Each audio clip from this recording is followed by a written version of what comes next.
Welcome to the Roaming Yeti podcast, where we share stories, tips, and resources to help you get out there and roam. I am your host and head Yeti, Beth Scalacci. In this episode, I talk with Amy Benton about Paris and how the City of Lights has something to offer for every interest. You can truly choose your own adventure when in Paris. When we recorded this, our family was scheduled to travel to Paris as part of a trip. Unfortunately, due to family emergencies, we did not make it on that trip. We do plan to make it later this year, where I promise I will give escargot a try.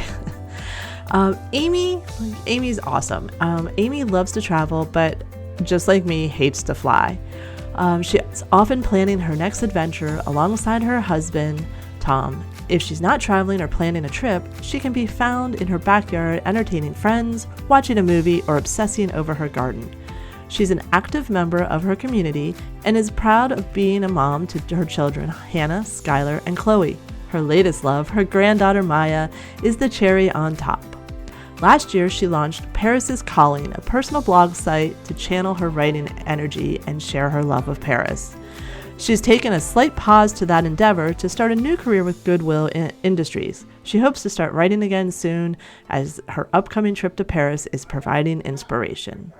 Hey everyone, thanks for joining us this week. I'm excited to have my friend Amy here, and we're going to talk about Paris and find out why we should go to Paris and Amy's background and love of Paris.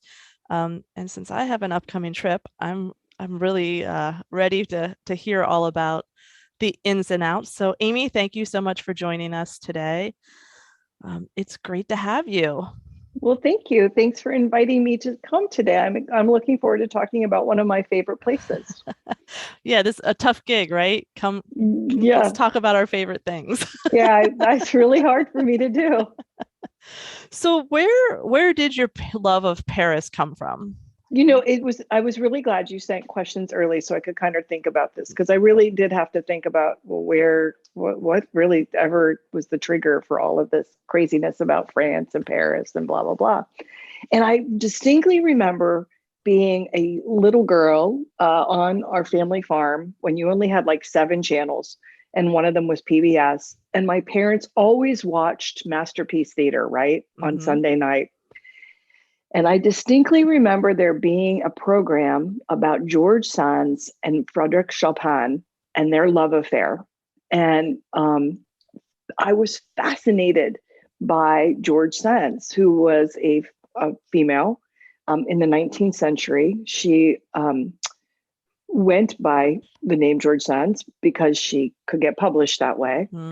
She was someone who wore men's clothing because it was more comfortable, it was more practical. You had to, in that time period, you had to apply to wear men's clothing as a woman. You had to wear, you couldn't just like decide to wear men's clothing, you had to apply. She didn't apply. She like broke all the rules. And I think I have a new hero now. Yeah, and she had this love affair with Chopin, and she inspired his music. And so there was this love that happened. And I always equated France, and particularly Paris, with not so much intellectuals, but art. I mean, you certainly had Hemingway, you certainly had Picasso, you certainly had Van Gogh. They kind of all made their way through Paris, right? It was like this crossroads. And all of them fed off one another and created this artistic energy. And I think that just always appealed to me, that all of that art, all of that world-changing stuff happened in Paris. It just seemed like it was an epicenter. So I think for me, it was a creative place. I certainly am creative. I'm not creative in the sense that I paint or that I'm a great writer, but I'm creative. And I think that just speaks to my creativity and all of that energy that's been there.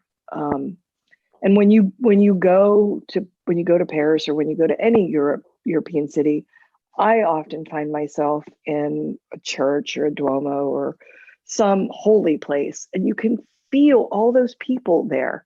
You can feel all that spirituality. And I think in Paris, for me, You can spear that, you can feel that artistry, you can feel that intellectual vibe. It's everywhere. It's just everywhere. Yeah. Yeah, I'm always amazed the few times I've been to Europe. Like we think things are old here. It's like not Oh even no, remotely. not at all. We're not old at all. We're such a baby. I mean, we're such a baby in the whole ecosystem of it all. But, so I think that, I was very young. I think it struck me that I think that my love of history also, because I do have a real love of history. And my dad, who was a college professor, was always teaching me about feminism. So here's this woman who was a writer, who wasn't allowed to wear pants, wasn't allowed to write. I mean, and she broke all the rules. I mean, she was a feminist, and she was, her eulogy was celebrated by Victor Hugo. I mean, so all of a sudden there was a woman who was doing things to make a difference, and I think that probably spoke to me a lot as a young woman. Yeah. So do you remember when your first trip to Paris and France was? Oh, I 100% remember. This was the best. It was 2000. Okay. I was not, I won't tell you how old I am, but I went with Carol Etheridge, who owned a lovely French store in Frederick, Maryland called Evangeline, and another friend of hers and another woman who owned another business in Frederick. So Carol had to go do a buying trip, and she said, "Would you guys like to come with me?" And I'm like, "Sure, I'll go to Paris with somebody who speaks French." Because I mean, I took high school French. I au paired for a while. I have rudimentary French. I still practice my French. I can get by, sort of, I think, if I don't have to conjugate verbs too deeply. And the male female thing always trips me up. But so I got to go with Carol and go on this buying trip. And Carol, it was amazing. I mean, first of all, it was a girls' trip. It was my first girls' trip. I had 3 children, and relatively young children. So it was my first trip away from my family. So it's like, there might have been dancing on a table with Greek ouzo. I don't remember. I'm not really sure I'm going to talk about that much, but cannot confirm nor deny. Correct. Might have been in the Latin Quarter. Don't know. But anyhow, Carol was wonderful because she really showed sort of the highlights of Paris. I mean, I don't think we went up to the Eiffel Tower, but I mean, we went to some of the highlights, and she showed me lovely pieces. She showed me some sort of secret things. And it was a great way to get my feet wet. Right. I mean, I remember going to the Louvre and just going, oh my God, there's a room of Van Gogh. It's not just one Van Gogh, there's a room. And we took some trips out of Paris, which was really nice. We went to Fontainebleau. We went to Auvers. And so we took some side trips as well. We went to a French fashion show. I mean, it was the best girls trip ever. And it was really great. So it was and we went in January. So people, excuse me, hang on, I got to take a sip of wine because it is France. We were talking about France. So we went in January, and we went right after the holidays. So all the decorations were still up, which was lovely. But traveling in January is the perfect time to go, because for me, a lot of the things I want to do are inside anyhow. It's less crowded, it's less chaotic. And I find it to just be a little bit more authentic because it's not so crowded with tourists. Right. So I typically traveled to Paris in January, which everybody's like, "You're going to Paris in January?" I'm like, yeah, because it gives me something to look forward to after the holidays. Right. It's not crowded. It's less expensive because it's not high season. And I just really, I don't mind being outside in the cold. So I just layer up, and I can still walk and do all the things that I love to do. And I just find it to be a much more pleasant experience. That definitely makes a lot of sense. And if you're basically going from building to building, then it's not. Yeah. Plus, is it that much colder than here in the Mid-Atlantic? It can be. It can be. Okay. It can be. And it's darker. I mean, it's, there's a little light may not be as different, as pronounced as it is. I find the light to always be beautiful in Paris. I just tend to end up there in January for whatever reason. Yeah. So since 2000, how many times approximately have you found yourself back there? I was counting. I think it's been about 7 or 8. Oh, nice. We typically, what we've ended up doing is when we fly or when we're traveling in Europe, we end up always bookending Paris at the end of our trip or the beginning, Okay. and typically at the end. So it's kind of a nice thing to look forward to. It's kind of like coming home. Right. And so if we're traveling to Italy or somewhere else, we'll just end up flying through Paris and stop there for a couple of days and then hit a few of the things we like to do. But I think it's been at least 7, maybe 8. I don't know. And of course, we haven't been able to travel for the last 2 years, so that kind of knocks those years out. But yeah, like every couple of years. Every couple of years. Yeah. Yeah. I mean, I like that it's like coming home. Like it's sort of the comfort city of your travels. It really is, and I always feel like I'm home when I'm there. Mm-hmm. Um, I don't know why.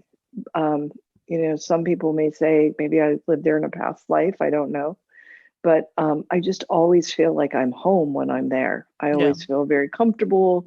I always feel like I'm just part of the city. And so that brings me into like, what are your favorite things to do while you're So there? yeah, so it's interesting you said that. So I usually plan a trip around because I'm usually traveling with other people. So I Mm-hmm. usually think about what other people really want to do. And so I think the second trip that I went on, I took my youngest child. It was her not her high school, but her, turning 15 trip. My niece was living in London at that time, and she had a small baby. Um, and we traveled. We took the channel over from Mm-hmm. London, which was I've never done that before. That was really cool. And so my niece had this baby and she had this pram, and everybody was helping my niece with the baby in the pram. I had all the bags. I was the Sherpa. And my niece is like a powerhouse. She walks really fast. So I'm like, I'm carrying all these things up the stairs. It was ridiculous. But that trip was really about my daughter getting to see, iconic things, that I kind of always, when I'm traveling with people, it's really about, okay, what do you want to see when you're there? What do you want to experience? And so there were certain things I knew I wanted her to see, which was Mona Lisa. I usually go to l'Orangerie and see l'Orangerie to see Monet's water lilies. Okay. I usually end up in Musée d'Orsay. I mean, so it's always about like kind of what people around me want to do. Mm-hmm. But then I've also, traveled with my girlfriends, or I've traveled with my husband. And so there's maybe, a nice dinner involved, or, maybe a Michelin star dinner. So I kind of always find like some iconic things and then pepper in some other stuff. I had one day in Paris to myself, which was just the coolest day. Somebody was leaving and somebody was coming in to meet me. And so I was like, oh, I've got a whole day in Paris by myself. What do I want to do? So I got up and I went and had my nails done. And then I ended up at a cafe and had a lovely breakfast. And I kind of sat and people watched like most Parisians do. And then I kind of meandered over to Chanel and did I didn't buy any, well, maybe I bought some makeup at Chanel, which was very cool. I usually always buy a Chanel lipstick, but I tried some clothes on at Chanel. Like I am never going to buy Chanel clothes, but I tried them on that day. In Paris. In Paris. And then I think I stopped at a museum on the way back before the next contingent of people were coming in. And it was like the coolest day. It was like, I don't think I've ever had a day that I just was like, well, what do I want to do today? But it was really fun. So, I mean, I think it depends on, I think anytime you travel, you need to say to yourself, what are the must-sees? What are my bucket lists for this trip? Right. And then how do I make sure I achieve them? I mean, I think last time we went, I really wanted to explore ciders. And so I found a cidery. Mm-hmm. And there's a creperie that also specializes in ciders from Normandy. Oh. So I like to visit them. They kind of have a couple of establishments called Brezzi Cafe. So it really depends on kind of what the group or the person I'm with is interested in as well. Hmm. And then I really like doing the research part. So I'm getting ready to travel again back to Paris in October. This trip is now on its third attempt. It will happen unless we are not allowed to travel. It's going to happen. So I'm going with my daughter and my sister. And I've been asking my daughter, so like, what does he want to do? I've never been to the catacombs, so we're going to go to the catacombs this time. I think we're going to do like a haunted, not a haunted, but we're going to do a walking tour of the cemeteries. Um, there's usually a food tour involved somewhere because like I can never get enough croissants and enough Right. cheese. Right. Like you could never get enough. There's no such croissants. thing. There is not. The calories don't count. It's like when you're in Italy, the gelato doesn't count. There's no calories. You just eat all the gelato every time you want to eat walk gelato. it off too. You do. You absolutely do. If you walk. Now you can also in Paris, I find the public transportation system in Paris, that was probably one of the things that I loved about the trip the most is I became the guru on the metro. So I love figuring out transportation systems, and the metro system in Paris is so super easy to use. So that was my job, is getting us from here to there. So the metro is really easy to use. You can use the bateau, which is the boat system, and take the Seine and get on and off. So it's a really easy walkable system, but public transportation is also super accessible. And so that's sort of jump around on questions, which is great. Having like what level of French do you need to navigate like the public transportation and that kind of thing? Well, you can find everything in English because all the kiosks, just like here, you can pick your language and all that stuff. But I think it's really important to try. Mm-hmm. And I think it's always important to say bonjour, merci. I think having some rudimentary French is really good. I think people appreciate the attempt to try, even if you stumble over it. I think it's still appreciated that you try. Mm-hmm. And even if it's just hello, thank you, goodbye, I think that's just respectful. Yes. I do remember one time I tried my French and I ordered a pizza and I ended up with anchovies. So you just be really careful about what you're putting on your pizza. Well, yes, there's a lesson in Italian too, is you don't order pepperoni on your pizza because you will get peppers on your pizza. Yeah. So you just learn. We picked them off. It was fine. Everybody ate the pizza. It was fine, and we all laughed about it. So. Yeah, you just sort of it's some of that. I find French learning. I've been trying to. I have a hard time hearing the difference in the sounds. So my French is not going well, but I'm gonna try. Yeah, you just use stay with the basics, and you're good. Yeah. It's but it's we're working on it, and so public transportation, walking. Then you don't need to even. I mean, I know. Do they have ride share there? Is that? I'm sure they do. Not necessary. I mean, I've taken a taxi on I think once or twice, but I don't think I've ever used any other rideshare. I typically take the RER from the airport into the city. Okay. And then I usually use the subway or the metro and just walk. Yeah. I mean, walk everywhere. Yeah. So going back to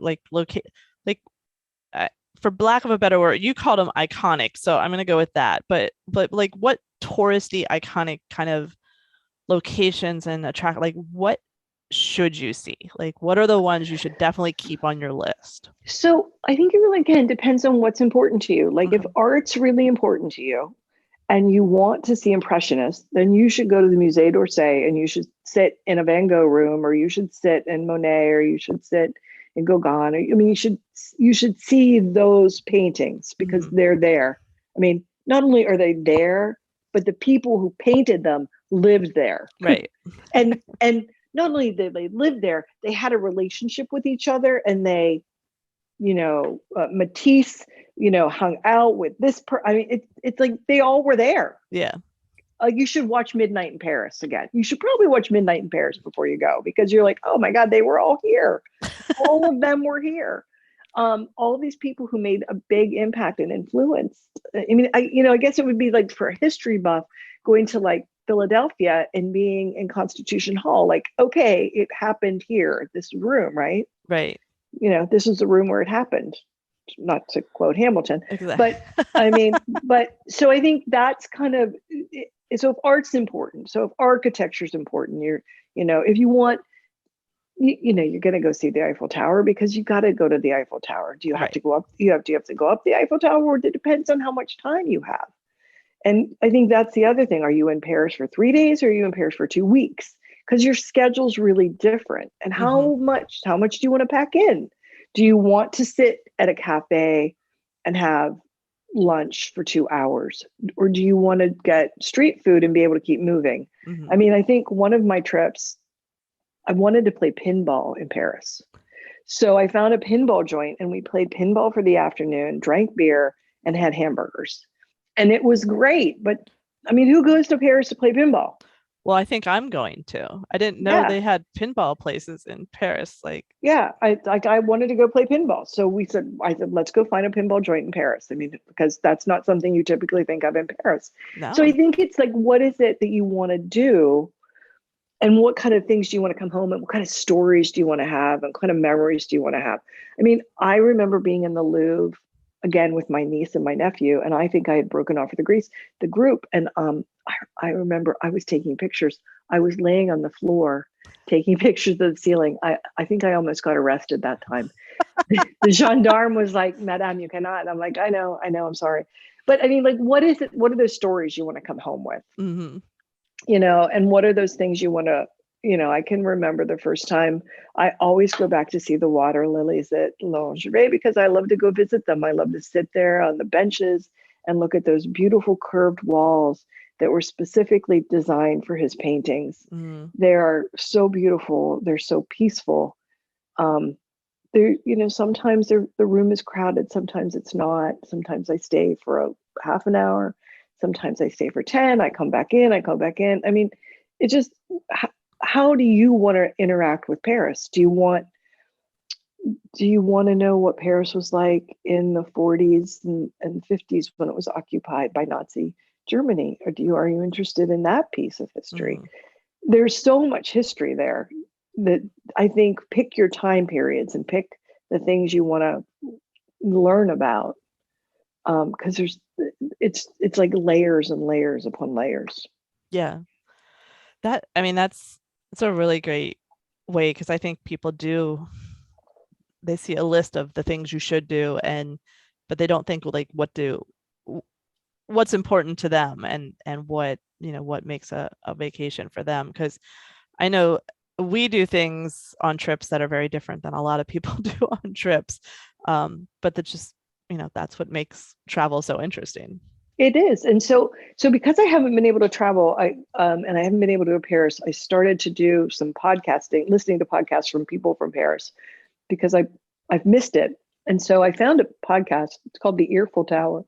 I love this guy. He's Australian and his wife is Nordic. I can't remember. She's from Norway or Denmark. I can't remember where she's from.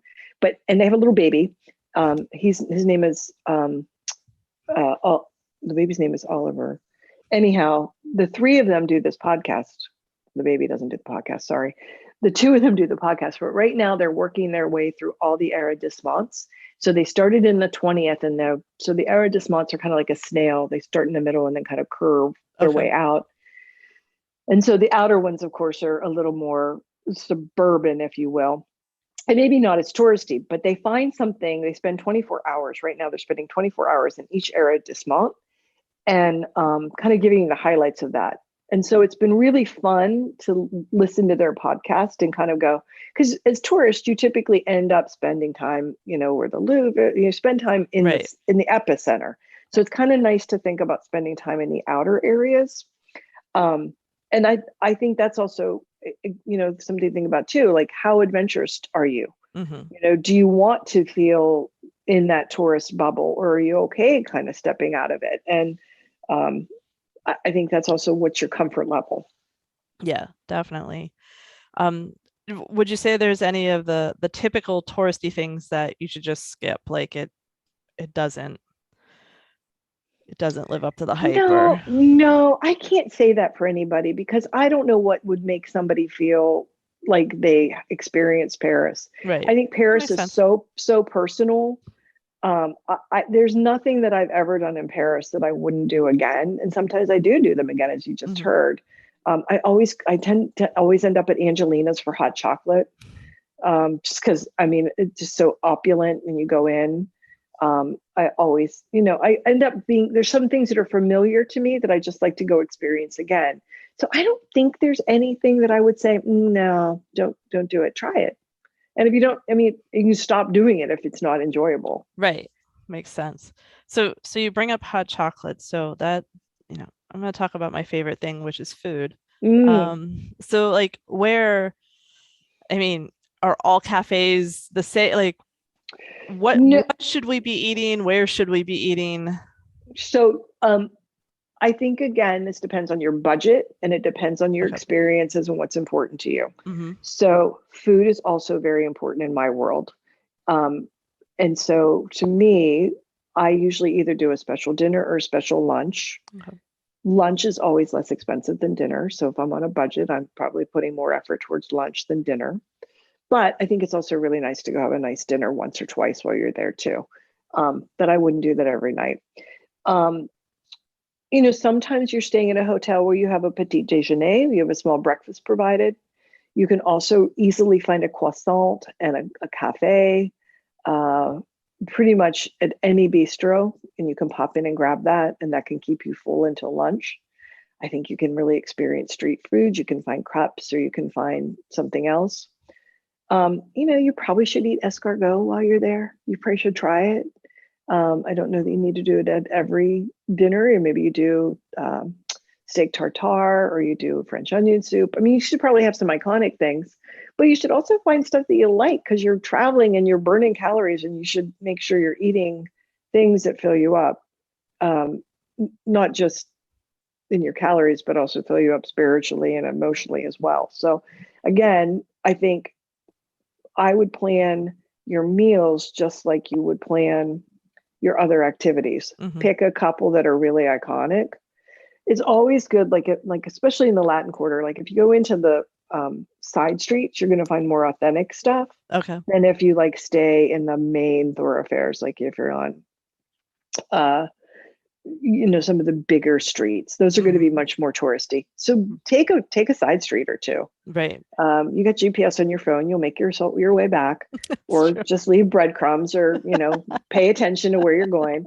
But take the little risk and go down a side street, Mm-hmm. and be okay with that. I think it's good to experiment and get off the beaten traffic a little bit. So Is there a favorite food that you always have to get when you go back? all the croissants, All the all croissants. the bread. The croissants are so different. I can't even describe it. Last time I was there, I went with a group of, I took three of my friends we all went, and we did a food tour. And I have to say, the oysters were amazing. I don't know why I was surprised that the oysters were great. The oysters were really good. Um, I don't know that I have one thing. The cheese, all the cheese, all the cheese, all the bread, and of course the wine. Um, I don't know that there's any one thing I would say like, okay, I'm going to Paris to eat this. It's just some sometimes I will say the Brezzy Cafe with its crepes, because they're buckwheat crepes. Okay. They are amazing. So I like finding interesting food. I don't typically always like finding food that's just like that I could get here. So I try to find unique restaurant experiences as well. Mm-hmm. Yeah, it's always like I don't know. I'm gonna be in every bakery ever. Like I'll Yeah, you just should go to every jump from boulangerie. every You should go to single every boulangerie. You should try everything that you want. The macarons, you should try all of it. You should have all the things. all the things. So any best kept secrets that we should know about? that you want us to know about you, that we're not ruining ruining your secrets? No, no, I would walk along the Seine. I would walk across the bridges. I mean, I would, we ended up, my husband Tom and I ended up on a rainy day in a Picasso museum. Hmm. I had never been to this little museum. It was all about, it really wasn't little. It was an old villa, an old chateau that had been converted into a Picasso museum. And it was all of his art, and it was gorgeous. So I think it's okay to find um, smaller museums as well. Mm-hmm. There's lots of them. Um, like I said, this time we're going to do the catacombs. I'll report if I get back out of the catacombs. I'll report back how they are. I'm a little terrified of dark Oh, okay. spaces, so I'm going to definitely be challenging myself. There's going to be 4,000 million dead people down there, and Yeah. me in the dark underneath the ground. What could possibly go wrong? Um, But you um, said you want to have a good story to bring back. So I I feel do. like you're Oh, just setting it'll up that story. it'll completely be a good story. So that's what I'm also going to look for bookstores this time. So Oh, my sister's retiring. She is with Public Libraries, which is an association in Washington D.C., and she's retiring. So I thought that it was fitting that we go find bookstores and libraries. So there's a floating bookstore that I want to find. I can't remember which arrondissement it's in. And there's a couple others that I want to go find. So I think we'll be doing that. The flea markets are fun if you mm-hmm. like thrifting. I've spent some time in the flea market, so that's also really fun. Kind of, again, that's a history and this old wonderful things, and you can pick something you're searching for. I brought home these really creepy puppets. My children laugh about it all the time. I brought home these puppets, and I love them, but my children are terrified of them. Like, they're adult children and they're terrified of these puppets. And they comment on them all the time. But you can find whatever and do a little treasure hunt for yourself and bring that little memento back. And I think we're all into this recycling and thrifting thing. I think that's Mm-hmm. kind of a big wave, but the French flea markets are exquisite. Yeah. So there's a lot of fun too. And are they near the center of town, or like, No, okay? not at all. Not at all. So you have to take transportation out to. You do. Okay. You do. And You are do. they mainly open on the weekend, or are they Weekends, okay, on the weekends? weekends. And all of that's online. You can find all of that Yeah, really easily online. very cool. So where else do you like to, I mean, I know we mentioned Chanel earlier. Um, Yes, um, I do love Chanel. I do think there's something about a woman always owning a Chanel lipstick that is, or whatever brand it is, whatever that brand. I think there's something empowering about that for a woman. I think it's kind of like deciding to wear, men's pants. I mean, certainly now where we are right now, I think it's important for women to embrace who they want to be and be bold. right. And where else would you recommend shopping? So flea markets, and is Oh, there I am big on the flea okay. markets for sure. And I think that's kind of my thing right now. I mean, Mm-hmm. all the museums have great gift stores too. So Oh, okay. I think you can always find something lovely. And, the Louvre actually has this whole mall underneath of it now. So that's a whole shopping experience unto itself. Hmm. Um, there's lots of great children's store. Again, I think it's about what do you want to bring back? What are those Mm-hmm. mementos that you want to bring back? Um, I have a great story about being in the flea market. This was hysterical. So we were in the flea market. My husband and I were in the flea market. We bought some art, and we're like, okay, well, how are we getting this home? So we like, okay, well, how are we getting this home? We're like leaving in 2 days. Okay, right. How are we getting this home? We're not packing this. So we went to near the flea market. There's all kinds of like vendors who will ship stuff, and like to get this art home was a ridiculous amount of money. We're like, okay, we're not doing that. So we found a mailbox, etc.,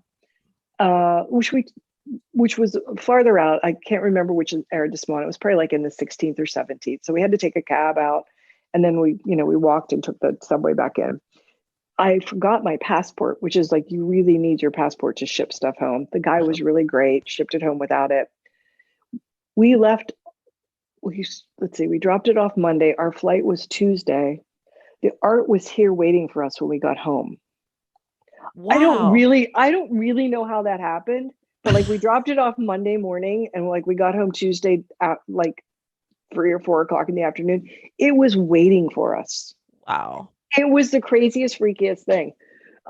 So I've bought art in the flea market. I mean, again, I think it's kind of where you are and what you're looking for. There's great fashion. Hmm. You can go to Printemps, which is kind of their lovely big mall, and kind of all kinds of great stuff. I think it's, again, where you are and what speaks to you. I know I have another friend who just got back. She's big into flowers. Julie gave her. Hmm. She just took a group of women and she spent time in the flower market. So I can't wait to see what she brought back and served for her garden. So I'm sure there's something great. But it's that nice thing to be able to look at and go, oh, I remember that day I was in Paris. I Yeah. remember, um, I remember those. It's a little moment, whatever that looks like. It could be a spoon. It doesn't Hmm. matter. It's whatever, again, what speaks to you. I think it's what sparks your imagination and what speaks to you. Yeah. I like to pick up, well, my mother-in-law um has given me a lot of I call them stovetop espresso pots because that's but I think they're called mocha pots is the official. Mm-hmm. And so when we were in Italy, and I put them on top of our stove. And when we were in Italy, I saw a red one and I bought it. And so I'm sure to most people would be like, that's a really random thing to buy. You can buy them at home. But every time I see it up there in the collection, I'm like, I remember that. So Yeah. when we do travel, I'm always like, oh, is there a coffee pot I can pick up? Yeah, exactly. So like one of these times I was in the fleet, I was like, I'm going to go look for a scarf. So I ended up in a vintage clothing store and I found like a great Christian Dior scarf, but I could pack that. I didn't have to mail that Right. home, which was smart. Um, but again, it's that Christian Dior scarf could have come from anywhere, but for me, it was treasure hunting that day in the flea, and that's what was my search for that day. But Yeah, I think it's about, yeah, it doesn't really matter. It's just what feels right for you. exactly. And so the anxious traveler that I am, like, would you say there's any safety concerns or areas to avoid or? It's interesting. I have really only been in one place in Paris and it was on my way to the flea that I was a little like, I had to take a breath and I was like, wait, I've got to like regroup here and make sure that I've got my bearings.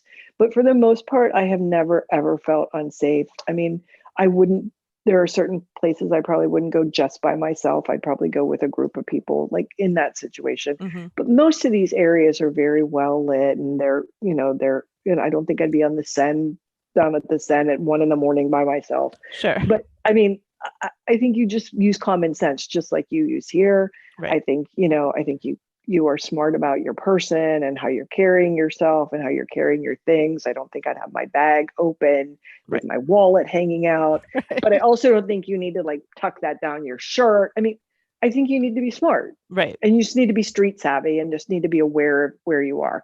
I mean, if you've been drinking, you need to make sure that somebody in your group is, got themselves composed so that, you just want to be smart Right. about how you handle yourself. Just like Just like, any other place. yeah, just like you would here. Yeah. And that's good to hear. Like I know people like to make a lot of things about a lot of things, but I have found traveling that as long as you're not an idiot, you're in pretty good shape. Yeah. I mean, like I said, I tend to travel pretty low to the ground. I don't try to do. I'm not a big flashy traveler. I mean, that's not how I travel. Right. So I think you need to find a way again that you are fitting into the culture and being respectful of the culture. You are in somebody else's country. Right. You are an American in somebody else's country, Hmm. and you need to be mindful of that. You don't have the same. I don't want to say you don't have the same rights, but you need to be respectful of that country and understand where you are. Right. Exactly.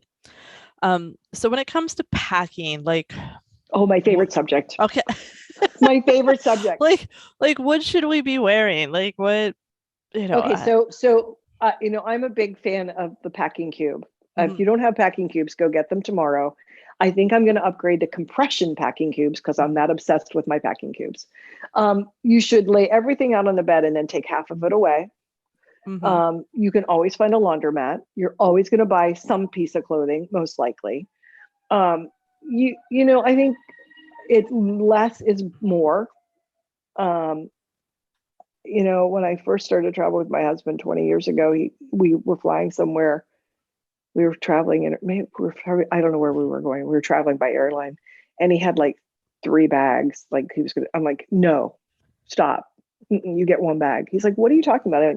You get 1 bag to travel with. Right. I am that obsessive about it. Because for me, you need to be able to carry everything on your back. So your hands are free. Yep. We usually when we travel for long periods of time with backpacks, we look like, like we're trying to be, college age kids, but we're not, but we do the same thing. It's just easier because it's, who wants to carry a rolling bag down the cobble streets of Paris? I mean, it's just, whatever. So we usually use a backpack. I use compression cubes, and I think you take, you do layers. You take a good piece of outerwear. Actually, I just bought a piece of outerwear for my trip in October. You take a vest, something you can layer with. You take a long sleeve. You take a couple short. It depends on the time of year, of course. Obviously, if you're going in January, February, you're taking a hat and maybe some gloves, a pair of boots, and a good pair of walking shoes. The boots could be something that could be dressy or casual. Something if you're going out to a nice dinner. I normally never travel with more than 2 pairs of shoes when I fly, wearing one and then one's in my bag. Right. So I'm much more about a minimalist because it then lets me shop and I can either pack my bag or go to mailbox, etc., and ship stuff home, which I've been known to do. So at like restaurants and so obviously if it's a nice dinner, you're going to want to dress up. But like during the day, if you're going to a cafe, are you jeans or your pants? Like I think your jeans or pants, either one is fine. Okay. I mean, French women are beautifully dressed always. Sure. I mean, they just are exquisite. And you can't go wrong with a pair of black pants and a black skirt and a black dress. I mean, there you go. And then you bring gray. Right. And then you bring a pop of color. Right. And you do whatever your own style is, but I think you are smart about it. I don't think you need to bring an outfit for every day. I think you figure out a way that you can, 1 pair of pants can last 3 days. You can always go to a laundromat, and that's an experience. Doing your laundry in Paris, I mean, that's crazy, right? Like I had to go wash my clothes in Paris, or you wash them in the sink, whatever. Yeah, exactly. Yeah, I'm getting much better at the overpacking thing, but I'm still not. I'm always like, I might need 1 more long sleeve shirt. It's true. It is hard. I'm now packing for business, and I find that I always pack 1 too many outfits. So I'm going to get a little bit better about that. But I think you just figure out a way to multi-purpose. There's lots of good websites out for that too. And I feel like Rick Steves is really good. I mean, I know he's kind of old school, but he's got good lists on his site of like, here's like, if you're going 2 weeks, here's like it's like going to camp. Here's what I recommend you pack. Right. Gotta get that all taken care of. Yeah. So what would you say is one thing that is truly authentic to Paris? Oh, I'm so glad you asked that, because I had to think about that one, and I had to kind of go through and I think it's escargot. I think you should have snails. I think you should try them. Okay. I think I don't like seafood though. Like I don't like. Well, if you're allergic, you should definitely not. Well, I'm not allergic. I just don't like it. And probably French onion soup, croissants. I mean, all those things are kind of iconic. Steak tartare. But I mean, snails. I mean, that's like, yeah, kind of it. Like that's it. Yeah, I'm gonna keep that in mind, but I don't know that I'm gonna do it. But well, you can get them for the table. I mean, I remember we were in Cinque Terre. The first time we went to Italy, we were in Cinque Terre, and we were in front of this great restaurant that somebody had recommended, called Mikey's or Mickey's, I can't remember. And we were in Monte Rosa, and we were standing there, and this wonderful woman from Australia came out. And she goes, you must try the French sardines. They're fresh sardines. You must try them. And I'm like, okay. And Tom is like, we're not eating sardines. And I'm like, yeah, we're gonna try them. And they were the best thing I've ever eaten. Like, I mean, like they had just been caught that day. They were this like pan fried, crispy, delicious, salty yum with this and it was like, okay, why wouldn't have I tried them? It was like 12 euros. And I'm like, if we don't like them, Right. so I would get them and try one. And if you don't like them, don't eat them. That's true. Okay. I'm going to do it. Your family can try them. You will see.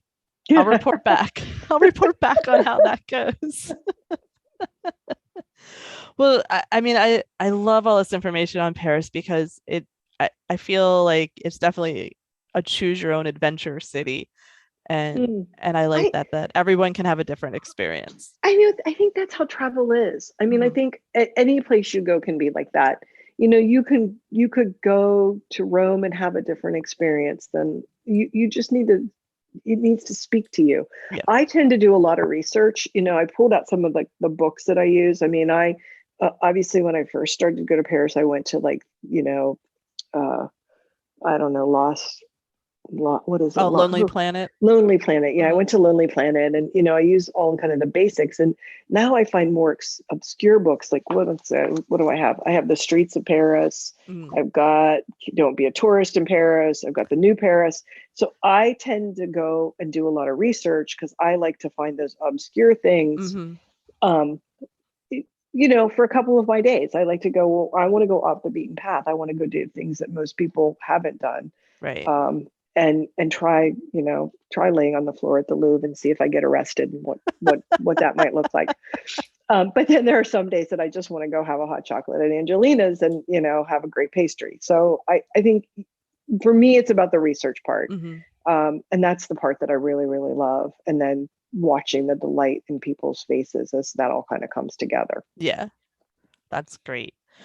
All right, so now I'm going to hit you with some rapid fire questions that I have not prepped you for. Okay, good. All right, good. I'm ready. And they don't have to be rapid, but okay, for lack of a better term. Favorite road trip snack? And I know road trip snacks are important with you, so. Oh my God, it used to be combos. Like I loved combos. Me too. Like none other. They were so disgusting. And then there was also a Snyder's.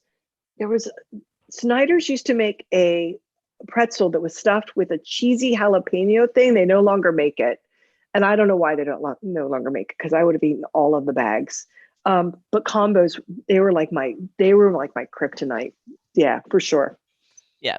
I'm realizing my road trip snacking has changed as I get older. It is. I don't think I've eaten combos for a long time because I think I probably OD'd on them, but they were truly every time I went on a road trip that I would go buy combos. Yep.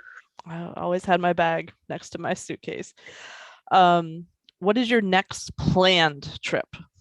It's to Paris. So I'm going back to Paris in October. And this is a trip with my sister and my oldest daughter. I've been there with my youngest daughter, but I'm going with my oldest daughter. And I'm going to just be in Paris for almost 2 weeks. I'm not going anywhere else. I'm going to just try to park myself in Paris. Perfect. What is a dream trip of yours? I want to go to Buenos Aires. Argentina's been on my list for a while. I do want to do a safari at some point. I want to go see all those wonderful creatures that are here on this planet that, you know, you see in pictures. And I want to see the Northern Lights. So I think those are kind of on my bucket list. And hiking in Scotland, that's also on my list. So I think Scotland might be next year. Nice. We'll see. I need to be able to hike till I still can. Yes, that's a good point. Yeah. What is the favorite trip you've ever taken? Oh my goodness. That's really hard. I'm rude. I'm sorry. I can't pick just one because I would say, so I have favorite moments from each trip. I can tell you that I've never cried like I've ever cried before in front of a piece of art when I was in St. Peter's Basilica in front of the Pieta. I've never cried. Art has never made me cry that way. I could probably still cry just thinking about it. I've never been as terrified and excited on all the switchbacks in Italy, driving down those roads with my husband, which is crazy. Swimming in the Mediterranean has been fascinating.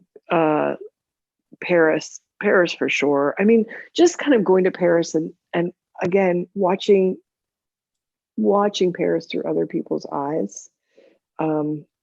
My husband surprised me for one of my birthdays and took me to Paris for New Year's, and he literally fell asleep at Angelina's, and it was crazy. But experiencing Paris with the one that I love has been wonderful, and watching him fall in love with it as much as I love it has been great, and having him be excited by it. But I've equally been happy to go to the beach with my whole family and watch everybody play in the waves. So I think it's just about being with people that I love, and being away from the pressures of the daily thing. Yeah. No, that's great. Give me one of your favorite travel tips. Packing cubes. I know, crazy. Packing cubes, bringing a water bottle or drinking lots of water while you're on the plane. I mean, just kind of those basic things about taking care of yourself, because you don't want to get sick when you get there, and you don't want to be tired. Power through on that first day. Don't go to sleep. I remember we took my son to London for his sort of like his high school, his middle high school trip, whatever it was. And we got off the plane and he desperately wanted to sleep. And I'm like, you may not go to sleep. That was like our guys trip to London. So again, I like to be thematic. And so we did a whole guys trip. He was so into World War II. Oh, we were nice. we were in London, and we did like the Royal Albert. We did like the bunkers. We did Churchill's bunkers. He went to a souk bar. I mean, we went everywhere, the Tower of London, but it was like, we did the Jack the Ripper tour, but it was all based around like what a 15-year-old boy would be interested in. And he was great, but he was not allowed to sleep the first day. He's like, Mom. I was like, nope. No, you got to bulk up on a big breakfast and coffee or tea and just keep rolling. Just keep going. Just ignore the time change. Just keep going. Exactly. This time I'm going to experiment with dumping bags at a locker system. I've never done that before. I'm usually in a hotel. This time we're going to be in an Airbnb. So our host has said, here's some locker systems around the city that you can kind of put your bags in. So I'll let you know how that goes. Yeah, that's cool. So yeah. Cool. So. Okay, and I know you use packing cubes, but do you fold or roll? I roll, baby. You got to roll. You cannot fold. You got to roll. Yep, got to roll. I've learned that actually that's my husband's influence, is learning to roll. So yeah, you got to roll. I'm getting better at not wrinkling my clothes when I roll. It's okay. There's usually an iron you can hang up. True. It's fine. Don't worry about that. Roll. So I know how important music is to you. Who's on your travel playlist? Or is that themed as well? No. I do have a travel playlist. So I hate to fly. So I love traveling, but I hate to fly. Mm-hmm. So I listen to it every time I take off. It's a Yo-Yo Ma. It was Simple Gifts. It was played at Obama's inauguration, and I heard it at his inauguration. I fell in love with it. And so I listen to it every time we take off. Okay. And it's very calming. So that's my number one thing that I usually listen to. And then sometimes I'll listen to like a book on tape, and that usually puts me to sleep. But it's always Simple Gifts. I always fly. That is I have to, because it helps me breathe. I have a whole thing when I start to fly. I hate flying. It's the takeoff that just drives me crazy. Yeah. Well, I have to help brake. Like, my daughter makes fun of me because when we land, like, you can see my foot hitting the floor. She's like, "What are you doing?" I'm like, "I'm helping it to stop." Like, I just feel like if we all help to brake, it's fine. I'm not for whatever reason, I'm not so worried about that part. It's the getting up in the air for me. It's like, this seems so unnatural. Like, Yeah. yeah. So Yeah, I understand that. My husband explains I'm like, I understand the physics. I understand it all. I don't like the turbulence. I don't like yeah, if you could yeah, just teleport me somewhere, I'd be yeah, much happier. yeah. So, But but it's a real problem because I really love to travel. So, yeah, so yeah, it's the necessary evil part of traveling, I say. it is. Well, Amy, I so appreciate your time and this awesome information about Paris. And I think it's important that people know that, I think people have a perception of Paris, I feel like, and it this definitely is like, no, go explore and make it your own. So Yeah, yeah. You should, or any city. If cities are your thing, there's mhm, a lot of people who don't really like being in a city. right, They'd much rather be at the beach or the mountains than go and do that. I mean, it's for me a city. It's saying strange. I relax when I'm in a city, right, but that's what is relaxing for me. yeah, So you find whatever fills your heart and make it work for you. exactly.